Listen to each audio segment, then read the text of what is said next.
Fala aí, galera. Aqui é o Cidadão X. Estava aqui acompanhando as redes sociais aqui, né, e algumas notícias em portais e surgiu alguns assuntos pra gente falar. Tá um calor monstruoso de 337 graus aqui na região. Eu tô louco para tomar uma cerveja gelada, né, e sei lá, bater um papo zumbi, descontraído, sem responsabilidade. Mas algumas coisas não funcionam como a gente bem queria. Tem assuntos mais sérios para se tratar e não dá para simplesmente ignorar e fazer como o gado faz, sabe? Mudar de assunto conforme a conveniência. Se vai me deixar de constrangido, né, ou se eu vou ter que pensar demais, né, é melhor não tocar nesse assunto. Eu gosto de constranger as pessoas, né, principalmente aquelas que se acham superiores.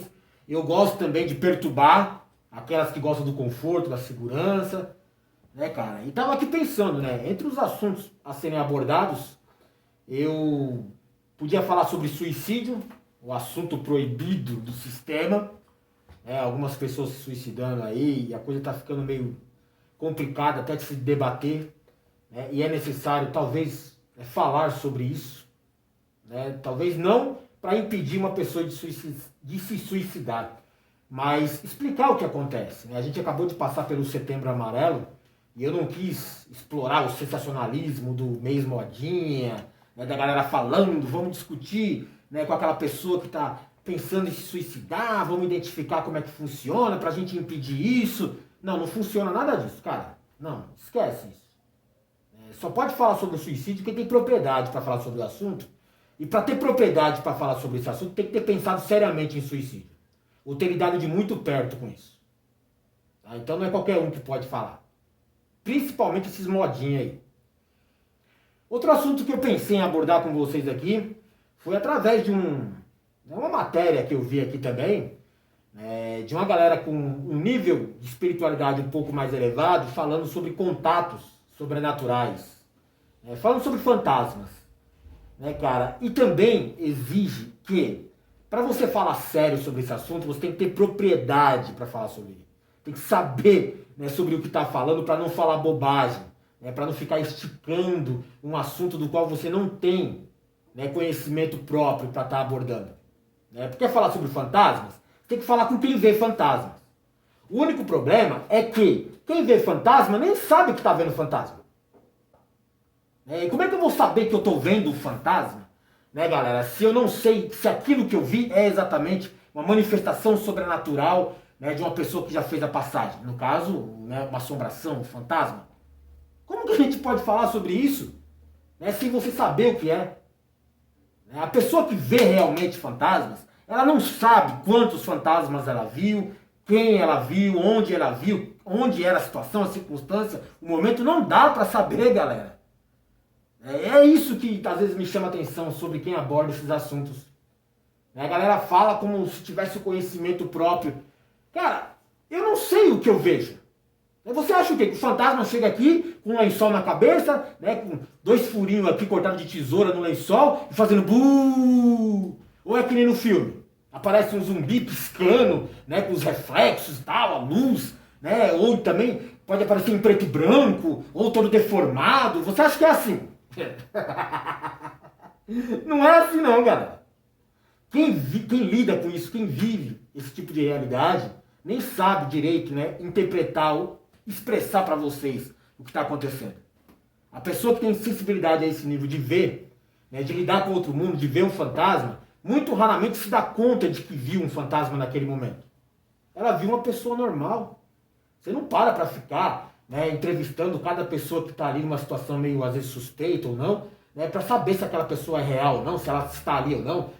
Você não fica encarando os outros no meio da rua. Puta, mano, é isso que eu não consigo entender, cara. E a galera fala de um jeito que, nossa, eu vi o fantasma, eu tenho uma história pra contar. Não tem. Você ouviu falar. Mas eu acho que um assunto que eu podia abordar aqui, talvez seja chato pra alguns, né, é sobre o coronavírus, cara. Não, eu não vou deixar de abordar esses outros dois não, tá? Suicídio e fantasma, se vocês quiserem, eu abordo em outros vídeos, em outro conteúdo. Tenho muita coisa pra falar sobre o assunto. Né, tenho propriedade sobre. Mas e o coronavírus?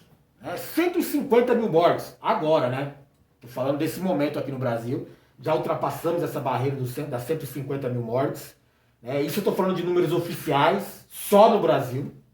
Garanto para vocês que extraoficialmente, e aqueles casos que não foram contabilizados oficialmente, a gente deve ter passado aí tranquilamente dos 200 mil mortos, talvez muito mais do que isso.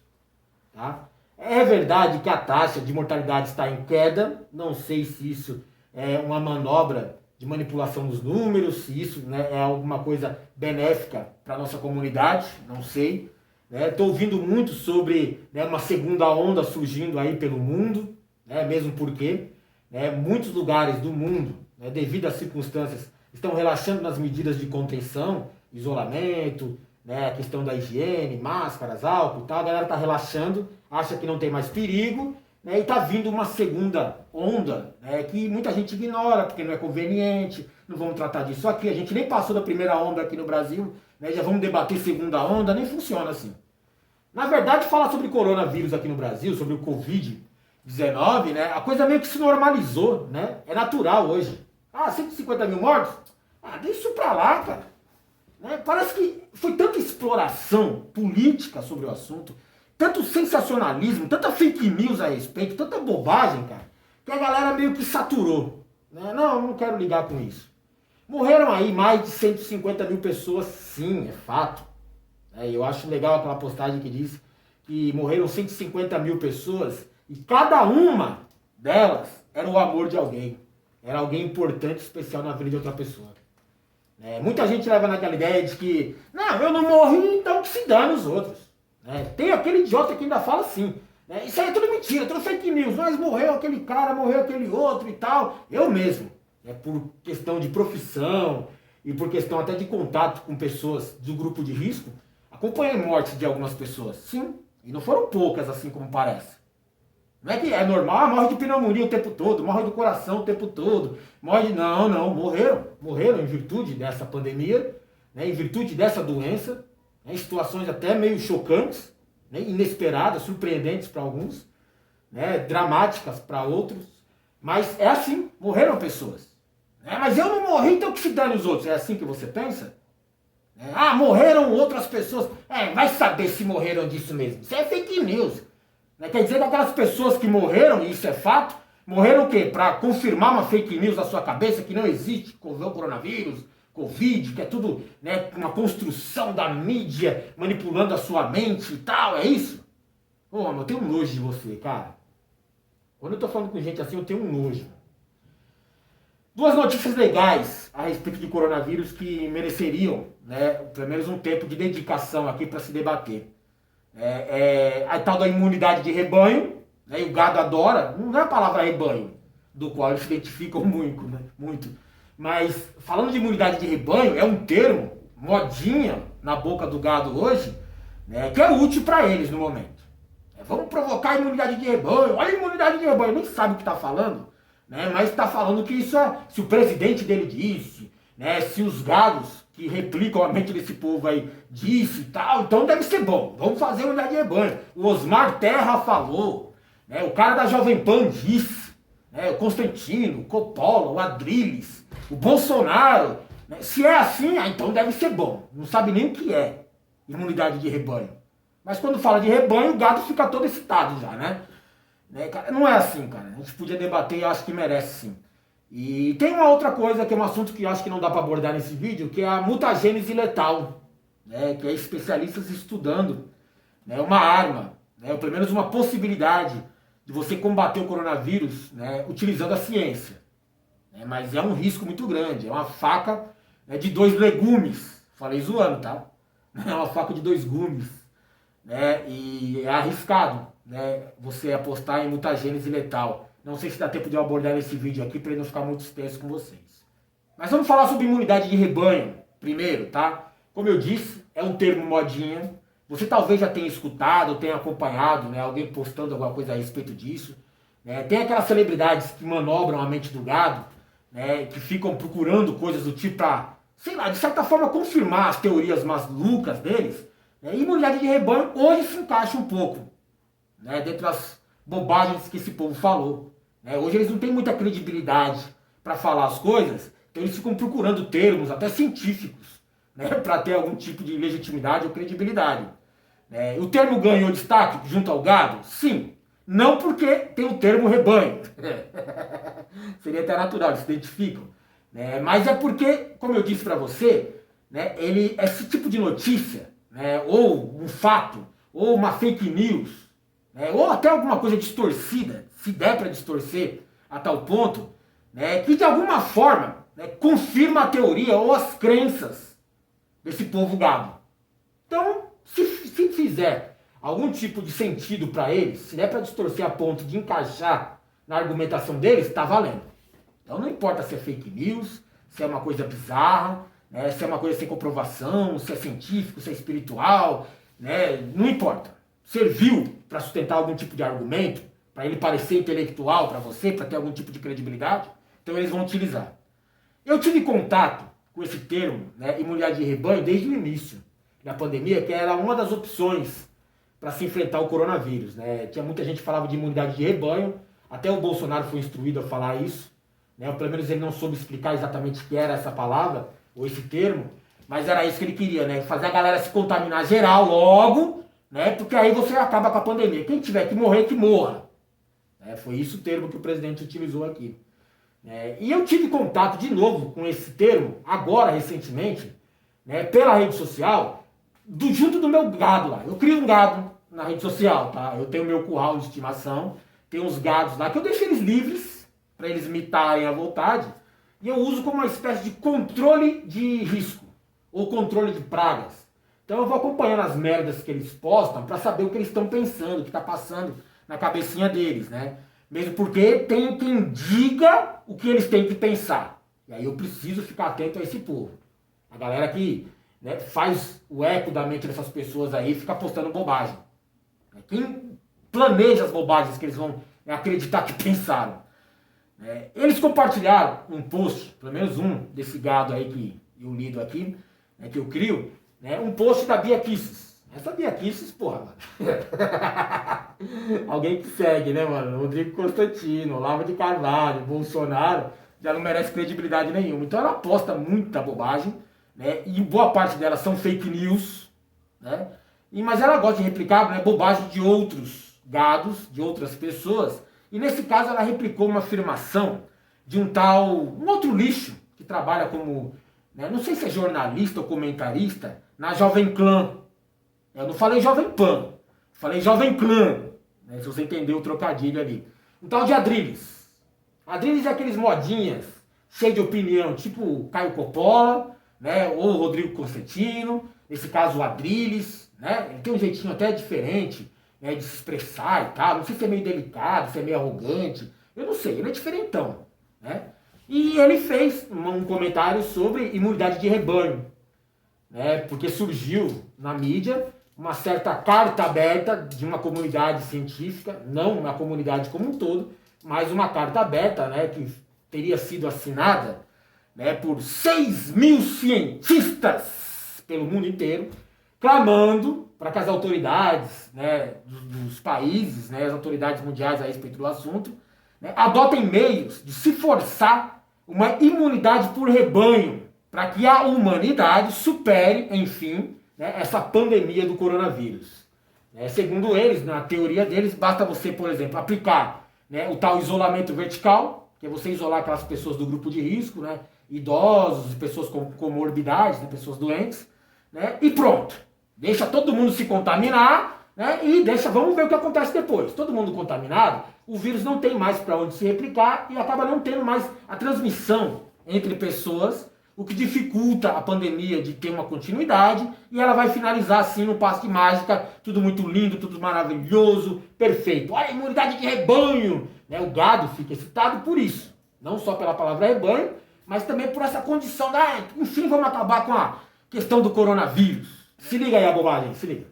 Dizendo o que eu dizia. 6.400 Osmares Terras, 6.400 Adrilles Jorge, dizendo o que eu dizia, o que o grande Osmar dizia 6 meses atrás. A gente tem que proteger grupos de risco, meu amigo. E agora está sendo confirmada por 6.400 pessoas que falam o que eu falei, o que o Osmar Terra falou e o que o Alessandro Loyola falou. Ninguém dá bola para a OMS mais. 10%. Está provado. Está provado que, eventualmente, na Suécia já tem imunidade de rebanho. Está provado, meu querido, que aqui em São Paulo, depois de 20 semanas, as pessoas todas nas ruas, tudo está indicando uma possibilidade de imunidade de rebanho. Toda pandemia tem princípio, meio e fim, independente de isolacionismo. O isolacionismo foi o erro mais estúpido da história da humanidade, Joel. Ganhei, Joel. Eu já começo a destacar aqui para vocês, né, que é legal e é interessante você observar que o mesmo gado que não acredita na ciência, esse mesmo Zé Povinho que odeia ciência, intelectualidade, né, especialistas e tal, né, não, eles odeiam esse tipo de gente porque fala coisas que, né, vão contradizê-los, né, coisas que vão deixar eles sem graça, coisas que vão constrangê-los porque eles pensam diferentes. Né, então, eles não gostam de ciência, né? Mas nesse caso, né, olha, eles estão exaltando uma carta de uma comunidade científica de 6 mil cientistas, porque nesse caso dá para você utilizar, né, o conteúdo dessa carta para sustentar a argumentação deles. Aí vale ciência. Quando a ciência diz o que eles querem, né, que dê para você distorcer, né, ou interpretar de uma forma útil para eles, aí a ciência vale. Nossa, ciência, tá vendo? O cientista confirmou e tal. Agora, quando vem a comunidade científica e diz uma coisa contrária, né, à mente vazia deles, a ciência não presta, ciência faz parte de uma conspiração internacional e tal. Percebe como é conveniente? Eu ia dizer conveniente, mas como é hipócrita da parte deles. Né? Geralmente tem uma rejeição incrível contra a ciência. Por quê? Porque a ciência sempre vai desmenti-los. Porque eles não trabalham com questões lógicas, ciência, pensamento, nada disso. Né? Agora, quando vem algum cientista e diz alguma coisa, né, que dê para você, de alguma forma, interpretar, mesmo tirando do contexto, manipular, ou até, né, utilizar ali para sustentar sua argumentação, aí tá vendo? Tem cientista que diz o mesmo que eu, tem aquele cientista, aí vale. Então não dá para você dar credibilidade para esse tipo de gente que se comporta dessa forma. Tá? Ou ciência vale ou não vale. Agora, ciência só vale quando é legal para você, é útil para você juntar algum tipo de credibilidade, já que você não tem, aí vale. Agora, quando fala alguma coisa que te desmente, que te desmoraliza, tudo que você já comentou antes, aí não vale, ciência não presta. Né? Cara, outro ponto interessante, quando se trata de usar termos científicos, nesse caso, a tal imunidade de rebanho, você percebe que o Bolsonaro ele já mudou. Viu como ele é incoerente, hipócrita, né? Vai mudando conforme a conveniência, conforme a necessidade. Eles nem acreditavam na pandemia, você lembra disso?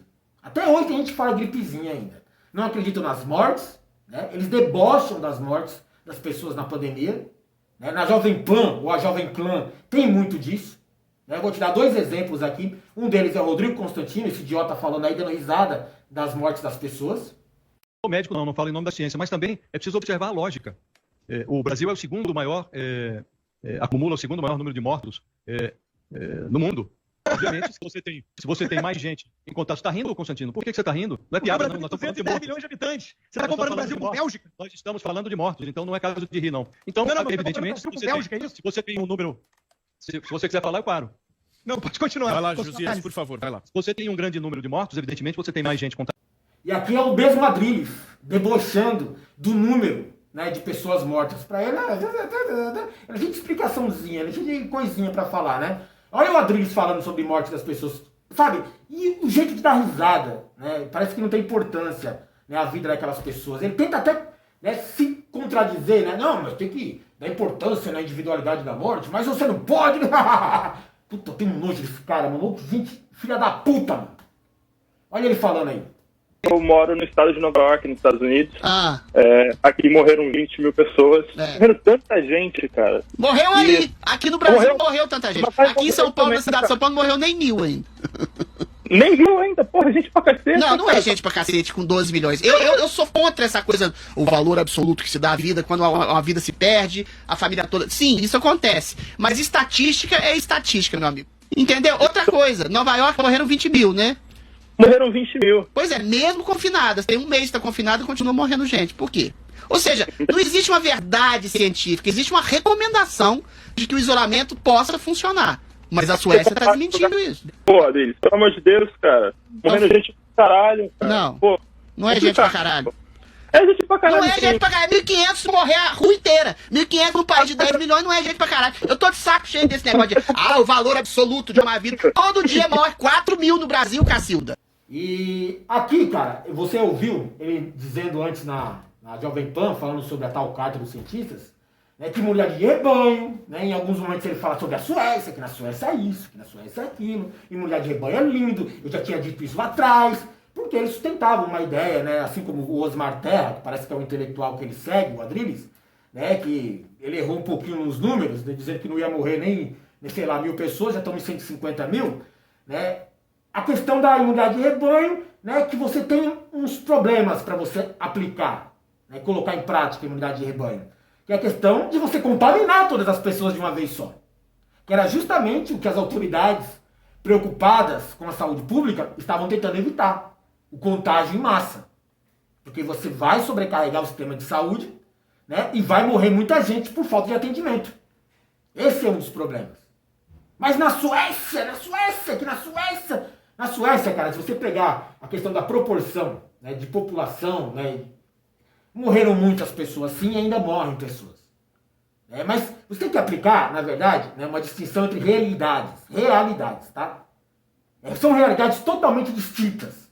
A do Brasil, que está voltando aqui pro mapa da fome, a gente está lidando, né, com genocida no poder, um monte de idiotas seguindo ele, né, com a realidade da Suécia. Tá? Primeiro eu vou aplicar para você um exemplo do que seria a imunidade de rebanho para você ter na sua mente aí, porque o pessoal fala muito e não explica direito. Parece que faz sentido, mas eu tenho a minha avó. Minha avó faz parte do grupo de risco. Minha avó está isolada em casa desde o início da pandemia, né? Ela não aguenta mais ficar em casa sozinha e tal, até dá umas escapadinhas de vez em quando, né? Mas ela pertence ao grupo de risco, né? Porque é natural uma pessoa de idade ter comorbidades, problemas de saúde, que podem se agravar, né, com o contágio do coronavírus, tá? Então é muito fácil de você contaminar e esse vírus ataca diversas, né, formas, né, as vítimas. Então pode atacar o sistema respiratório, circulatório, o sistema endocrinológico, né? Então é complicado, certo? É arriscado para pessoas do grupo de risco isso. Então minha avó está isolada. O que seria imunidade de rebanho para se aplicar, né, no caso da minha avó? Vamos contaminar toda a família. Depois que toda a minha família estivesse contaminada, né, já tivesse passado o período de isolamento, já tivesse lidado com o vírus, de repente minha avó não ia mais se contaminar pela gente, pela sua família. Então a gente poderia voltar a frequentar a casa da minha avó. Por quê? Porque a gente não está, né, mais em condições de contaminá-la, porque a gente não pode mais transmitir o vírus. Parece lindo? Parece perfeito? Olha que legal. Isso seria imunidade de rebanho. O rebanho ao redor da minha avó está tão, né, já passado da fase de contaminação, tão imune, que não tem mais como ela se contaminar. Ela está cercada, ela está protegida. Mesmo ela não tendo se infectado, porque é do grupo de risco, ela não corre o risco, por exemplo, junto da família. Mas eles falam de você provocar contaminação em massa, né, desde que você faça lá o isolamento vertical, que é isolar só aquelas pessoas do grupo de risco. Você conhece a realidade do Brasil, cara? Você acha que dá para você isolar só as pessoas do grupo de risco? Muita gente, principalmente na camada mais pobre, né, tem lá os seus idosos e as pessoas do grupo de risco morando juntos, no mesmo cômodo, dormem na mesma cama. Como que você vai isolar, né, uma pessoa dentro de uma casa e fazer questão de que todos os outros se contaminem, né, e voltem para casa, não contaminem ela e vai protegê-la dessa forma? Você acha que isso vai dar certo no Brasil? Para você ter um controle legal sobre imunidade de rebanho sendo aplicada, né, de maneira, como eu posso dizer, justa, né, seria uma ideia de que tem que ter alta testagem, tem que testar as pessoas, testar o tempo todo, continuamente. Testar quem já se contaminou, quem já está imune, testar aquelas pessoas que estão tendo contato com outras do grupo de risco e testar continuamente essas pessoas. Então, no Brasil não funciona assim. Né? No Brasil não dá. Testagem, né, não funciona, não testa nem as pessoas que morrem. A gente nem sabe do que as pessoas estão morrendo. Não tem teste nem para quem está vivo. Você só é testado quando você está passando mal, quase morrendo. Então falar de testagem não funciona aqui no Brasil. Então não dá para ter um controle legal, né, sobre a questão da imunidade de rebanho. Não sabe quem está com o vírus, quem já passou pelo vírus, quem pode ainda se contaminar, não tem como saber. Não tem testagem no Brasil, não tem interesse do poder público, não tem recurso, verba. Pode até ter, mas não tem, né, o investimento na área, né, nesse tipo de estratégia. Além disso, né, na questão das pessoas que se contaminarem, já que é para você contaminar em massa, digamos que muita gente vai se contaminar, muita gente vai passar por necessidade, né, de intervenção médica para sustentar sua vida lá. Muita gente vai morrer com a sobrecarga do sistema de saúde pública. Né? E você tem condições de isolar todas essas pessoas que vão ficar, de repente, né, por aquele período, né, contaminadas? Aqui, estou falando de periferia, estou falando de povão, da massa do Brasil. Né, de 200 milhões de brasileiros aqui, ou muito mais. Você acha que essas pessoas têm condições de simplesmente se isolarem de verdade? Né, como eu disse, mora todo mundo, às vezes, num cômodo só. O avô, a avó, o tio doente e tal. Você acha que se aquela pessoa fica doente, ela vai se isolar, ela pega um atestado e não vai ter que trabalhar. Né? O patrão já vai ficar puto com ela, já vai mandar embora, sem direito, porque foi autorizado. Ela não vai ter como receber, vai ter que se virar fazendo um bico, já vai sair pra rua. E mesmo assim, se ela ficar isolada em casa, aonde é que ela vai ficar isolada? Dentro do banheiro? O banheiro é um só. Na sala, no quarto? Às vezes a sala é um quarto. Vai ficar isolada o quê? Pra se autoproteger, pra proteger as pessoas perto dela? Né? É isso? Não tem como, cara. A realidade do Brasil é outra. Não é Suécia aqui não, filho da puta. Não funciona assim não, cara. Passe de mágica não. Não temos condições de testar as pessoas como se deve para fazer um controle eficaz. Não temos condições de tratar as pessoas caso a comunidade se contamine em massa. Muitos vão exigir intervenção médica e não vai ter, né? E vai saturar o sistema de saúde público, muita gente vai morrer sem atendimento, e não temos condições de isolar as pessoas que, mas elas não se contaminam, não vão, né, ser o caso extremo, só precisa isolar. Isolar onde, caralho? Tô falando de Brasil, porra. Tem muita gente dormindo na rua, com o mesmo cobertor. Falando de isolar como, idiota? Eu fico pensando, se a galera fala de mulher de rebanho, nossa, imunidade de rebanho não dá pra aplicar no Brasil. Muita gente vai morrer. A sua avó, o seu tio doente vai morrer, porra. É isso que eles querem, mas é isso mesmo. Eles querem que morram. Essa insistência do governo em volta às aulas, que merece um vídeo só pra isso, é basicamente isso, cara. Eles querem que morram. Muita gente se escondeu do coronavírus, não foi? Minha avó, por exemplo, tá isolada. Muita gente aí que ficou com medo, que sabia que era grupo de risco e tal, tomou suas medidas lá pra tentar não se expor tanto assim. A ideia era minimizar o risco delas. Se não dá pra você cortar totalmente, minimizar. Sabe o que eles vão fazer com volta às aulas? Pegar as crianças, contaminá-las, fazer aquela imunidade de rebanho nas crianças e levar esse vírus pra dentro de casa pra contaminar aquele seu ente querido do grupo de risco que tá escondido. É pra isso que serve volta às aulas. Você não entendeu ainda? Tem uma questão política, tem uma questão econômica e tal, tem muita bobagem, muita hipocrisia do gado, mas o volta às aulas é isso, cara. Porque as crianças são um dos maiores vetores de contágio. Porque são aquelas que não demonstram sintomas, então você nem sabe se ela está contaminada. Ela se contamina, ela passa pela fase de incubação da doença, né, a fase que ela está doente, e nem percebe, mas ela contamina as pessoas nesse período todo. E o pior, você nem sabe, é um agente contaminador que você é invisível. Não dá para você isolar, você não testa crianças, não aqui no Brasil. Elas não demonstram sintomas para você notar, para isolar assim naturalmente, não. Elas vão passar pelo período da doença, os 15 dias, né? E simplesmente contaminar tudo que elas puderem, esses 15 dias, sem ninguém nem perceber que ela ficou doente. E ela vai pegar esse vírus lá na escola, porque não tem dinheiro nem para colocar sabonete, né, ou água limpa para essas crianças, e falar para mim que vão adotar medidas de isolamento, distanciamento social na escola, álcool em gel. Ai, se fuder, para com brincadeira. Para de mentira com o povo, cara. Para de enganação.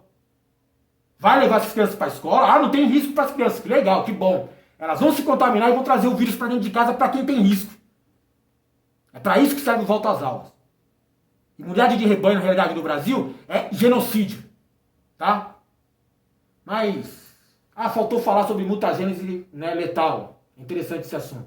Fala no outro vídeo, prometo. Vai ter uma parte 2 então aqui, beleza? Falou.